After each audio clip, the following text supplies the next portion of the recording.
Hello friends, ચોમાસાની ઋતુમાં બધાને ગરમા ગરમ નાસ્તો કરવાની ખૂબ જ ઈચ્છા થતી હોય છે. તો સવારમાં આજે આપણે બનાવશું સુરતી લોચો, કે જે સુરતીઓનો જ નહીં પણ બધા જ ગુજરાતીઓનો ફેવરેટ છે. તો તેના માટે જોશે ચણાની દાળ અને અડદની દાળ. મેં 2 કપ ચણાની દાળ લીધી છે અને 3 મોટી ચમચી જેટલી અડદની દાળ લીધી છે. બંને દાળને સરસ રીતે 3-4 પાણીએ ધોઈ અને આપણે 4 કલાક માટે પલાળી દઈશું. 4 કલાક બાદ આપણે આ બેટરને સરસ રીતે પીસી લઈશું. બેટરને બનાવવા માટે તેમાં દહીં ઉમેરવું ખૂબ જ જરૂરી છે. તો મેં 1 કપ જેટલું ખાટું દહીં લીધું છે. બેટરને એકદમ પેસ્ટ નહીં પણ અધકચરું રાખવાનું છે, જેથી ટેસ્ટ આવે સરસ. આપણે 6 કલાક માટે બેટરને રેસ્ટ આપીશું. ચોમાસું છે એટલે કપડું ઢાંકીશું, જેથી સરસ કરીને આથો આવે.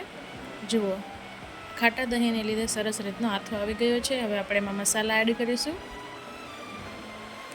1 ચમચી મોટી આદુ મરચુંની પેસ્ટ એડ કરીશું, અડધી ચમચી હળદર, અડધી ચમચી હિંગ અને જરૂરિયાત પૂરતું પાણી એડ કરતા જઈ અને આપણે મીડિયમ એવી કન્સિસ્ટન્સી રાખવાની છે. નહીં જાડી કે નહીં ખૂબ પતલી, મીડિયમ કન્સિસ્ટન્સી રાખવાની છે. જુઓ આ રીતની. ત્યારબાદ સ્ટીમરમાં પાણી ગરમ કરી પ્લેટમાં ઓઇલ ગ્રીસ કરી અને આ બેટરને આપણે સરસ રીતે પાથરી દઈશું.